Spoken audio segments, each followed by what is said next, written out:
Okay, there they are. Hey guys, Hi, how are how are you? you? We're Good. good. How are you? Good to see you.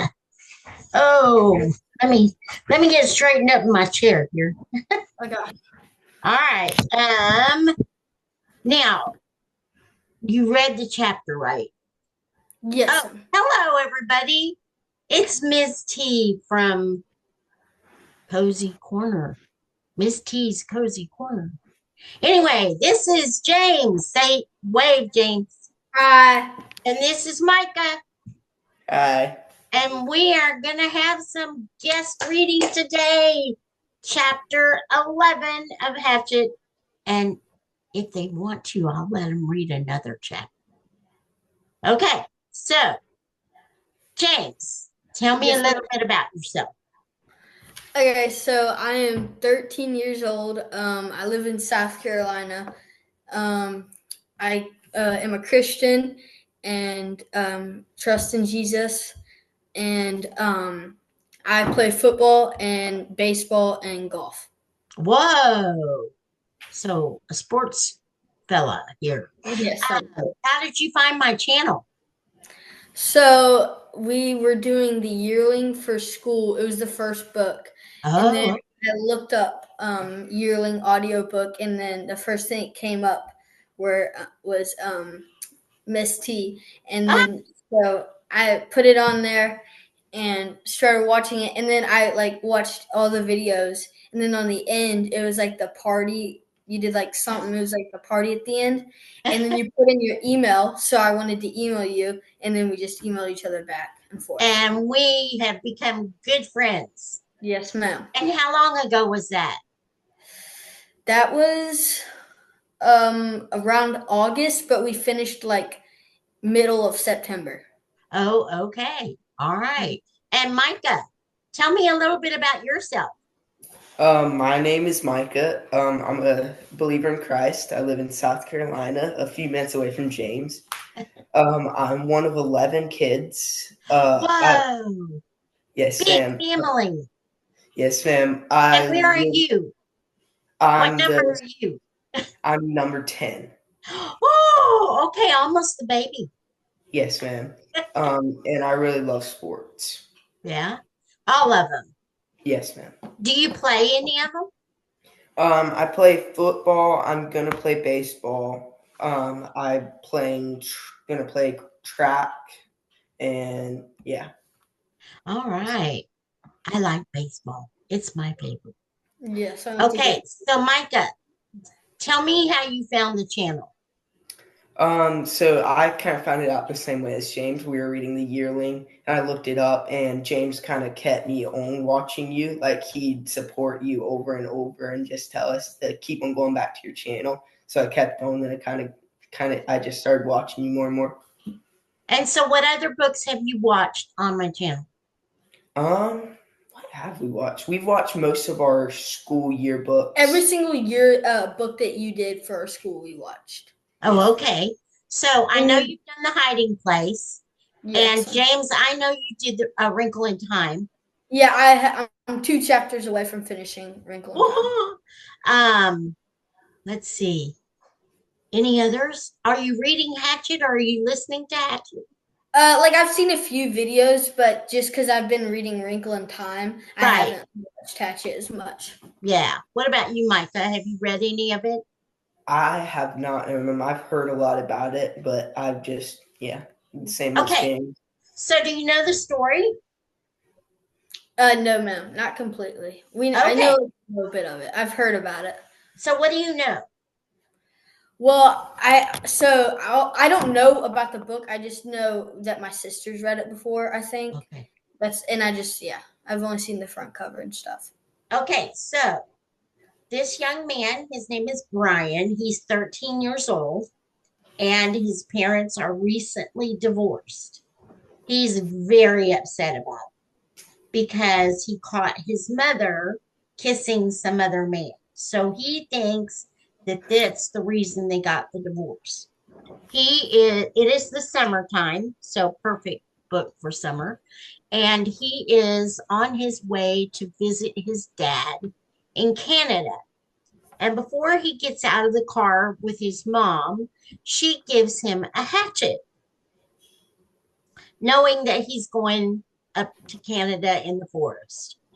He gets on the plane, and the pilot has a heart attack and dies on the plane while he's going. And he's all alone. And he has to figure out how to, the pilot had shown him a little bit of how to fly. So he has to figure out how to maneuver the plane. And he ends up landing in the forest in Canada at the edge of this L-shaped lake. He's not that hurt. He's kind of bunged up, but he's not really that hurt. Mm-hmm. And the only thing he has is his hatchet, which he's going to be very glad that he has. He doesn't know where he is because when the pilot had the heart attack, he veered off of the flight plan and he doesn't know how far. So he's kind of stranded out there, doesn't know anything. And he's a city kid, so he really doesn't know anything about the wilderness. And this is his story of survival. Now, I will tell you, amazing, amazing. First of all, he found some raspberries. So that's his food right now. And he has found a little cave and built and made himself a shelter. A porcupine came into his little cave one night and he threw the hatchet at the porcupine. And when it hit the rock wall, it caused sparks. So, remembering from school, he finally now has fire. So, that's kind of where we are. Okay. Chapter 11. Yeah, you talked about that book before you started reading it. I remembered that. Yes, Yeah. So, you guys ready? Yes, ma'am. Okay, who's going to read first? I am. Okay, James, go for it. All right, here we go. There were things to do. He transferred all the eggs from the small beach into the shelter, reburying them from them near his sleeping area. It took his will to keep from eating another one as he moved them. But he got it done, and they were out of sight again. It was easier. He added wood to the fire and cleaned up the camp area. A good laugh, that cleaning the camp. All he did was shake out his windbreaker and hang it in the sun to dry the berry juice that he had soaked in, and smooth the sand where he had slept. But it was a mental thing. He had gotten depressed thinking about how they hadn't found him yet. And when he was busy and had something to do, the depression seemed to leave. So there were things to do. With the camp squared away, he brought in more wood. He had decided to always have enough on hand for 3 days, and after spending one night with the fire for a friend, he knew what a staggering amount of wood it would take. He worked all through the morning at the wood, breaking down dead limbs and breaking or chopping them in smaller pieces, storing them neatly beneath the overhang. He stopped once to take a drink at the lake, and in the reflection he saw the swelling on his head was nearly gone. There was no pain. So he assumed that he had taken care of itself. His leg was also back to normal, although he had a small pattern of holes roughly star-shaped where the quills had nailed him. And while he was standing at the lake shore, taking stock, he noticed that his body was changing. He had never been fat, but he had been slightly heavy with a little extra weight just above his belt at his sides. This was completely gone, and his stomach had caved into hunger, and the sun had cooked him past burning, so he was tanning. And with the smoke from the fire, his face was starting to look like leather. But perhaps more than his body was changing mine, or in the way he was becoming. I am not the same, he thought. I see, I hear differently. He did not know when the change started, but it was there. When a sound came to him now, he didn't just hear it, but would know that the sound. He would swing and look at it, a breaking twig, a movement of the air, and now know the sound as if he somehow could move his mind back down the wave of sound to the source. He could know what the sound was before he quite realized he had heard it. And when he saw something, a bird moving, a wing inside a bush, or a ripple on the water, he would truly see that thing, not just notice it as he used to notice things in the city. He would see all parts of it, see the whole wing, the feathers, see the color of the feathers, see the bush, and see the shape and the color of the leaves.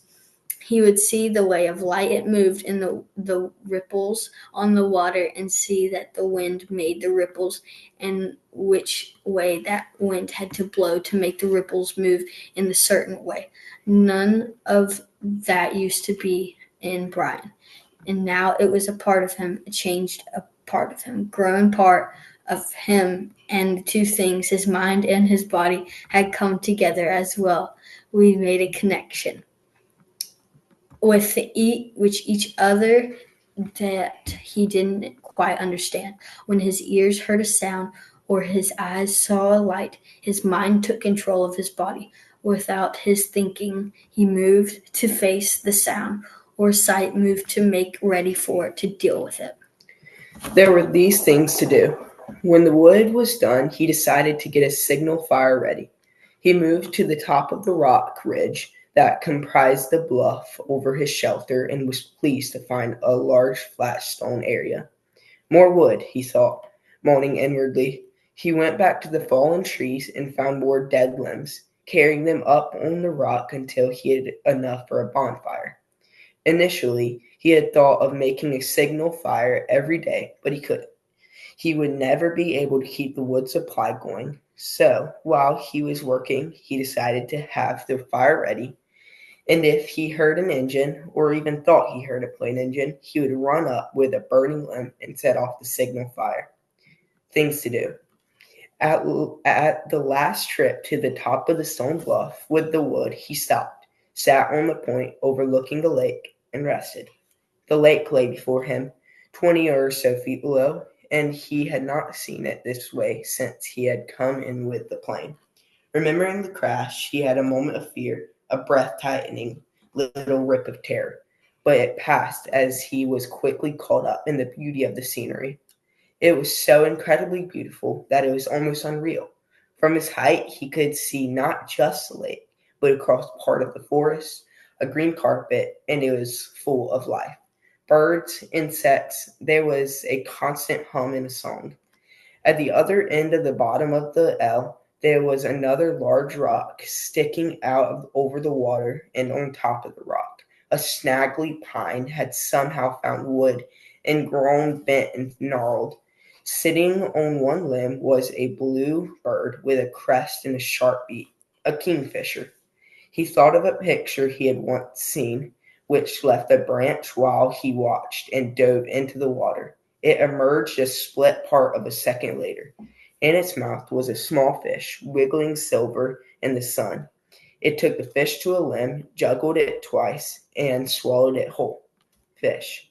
Of course, he thought they were fish in the lake, and they were food. And if a bird could do it, he scrambled down the side of the bluff and trotted to the edge of the lake, looking down into the water. Somehow, it had never occurred to him look inside the water, only at the surface. The sun was flashing back up into his eyes, and he moved off to the side and took his shoes off and waded out. 15 feet. Then he turned and stood still, with the sun at his back, and studied the water again. He saw after a moment, literally packed with life. Small fish swam everywhere, some narrow and long, some round, most of them 3 or 4 inches long, some a bit larger and many smaller. There was a patch of mud off to the side, leading into deeper water, and he could see old clam shells there, so there must be clams. As he watched a crayfish, looking like a tiny lobster, left one of the empty clamshells, and went to another looking for something to eat, digging with its claws. While he stood, some of the small round fish came quite too close to his legs, and he tensed, got ready, and made a wild stab at grabbing one of them.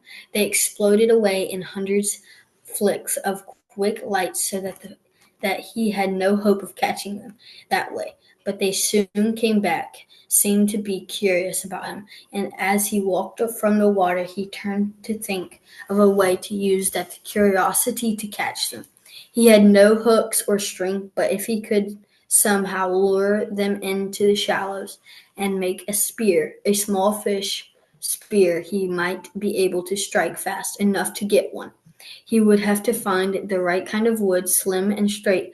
He had seen some willows up along the lake that might work, and he could use the hatchet to sharpen it and shape it while he was sitting by the fire tonight, and that he brought up the fire which he had to feed again. He looked at the sun and saw it was getting late in the afternoon, and when he thought of how late it was, he thought he ought to reward all his work with another egg, and that he made him think that some kind of desert would be nice. He smiled when he thought of deserts so fancy, and he wondered if he should move up the lake and see if he could find some raspberries after he banked the fire while he was looking for the right wood for a spear wood, he thought, and it all rolled together, just rolled together and rolled over him. These were the things to do. Awesome job, you guys. Thank you. Wow. I'm very impressed. Okay, so what do you think? It's good. Yeah. Okay, so what do you think he's gonna do? He's probably somehow gonna get a fish. You think? Yes, sir. I don't remember how long it takes to finally find him. I think it's 2 weeks. I think he lived out there for 2 weeks by himself. On the channel is another book by Gary Paulson. It's called Brian's Winter. And it is the sequel to this one. And first, as a request, I recorded that book before I recorded this one, which doesn't make a whole lot of sense, but anyway. And in that one, it is the story of what could have happened had they not rescued him. So it's a completely different story. Then there's another one called The River. So where he goes back and shows everybody what he did. Anyway, interesting concepts for this. Yes. You guys did a great job. I'm so proud of you. Thank you. I really appreciate you doing it. Did you have fun? Yes, and thank you for letting us. Your moms are okay with this, right? Yes, they are. Okay, so I don't want to get in trouble. No, you won't. I want to make sure that you have permission to do this. Most moms are okay with it, especially since you guys watch me for school. So I promise I'm not some bad person. I love that you guys did this. I think it was fun. I hope other people will want to. Yes. And I know you guys are going to go and going to listen and read the book when you get the chance. And I'm working on your class list when you get it. But I also know you're doing Romeo and Juliet. And now, Micah, I gave James the movie that you need to watch, okay? If you want to watch Romeo and Juliet. It's from the 70s. Yeah, you said 70s. Yeah, it's one of the it's the better of the two. Anyway, because I know Leonardo DiCaprio did a Romeo and Juliet, and it's a very modern Romeo and Juliet. Okay, guys, well, I'm going to stop recording here, and then we can just talk.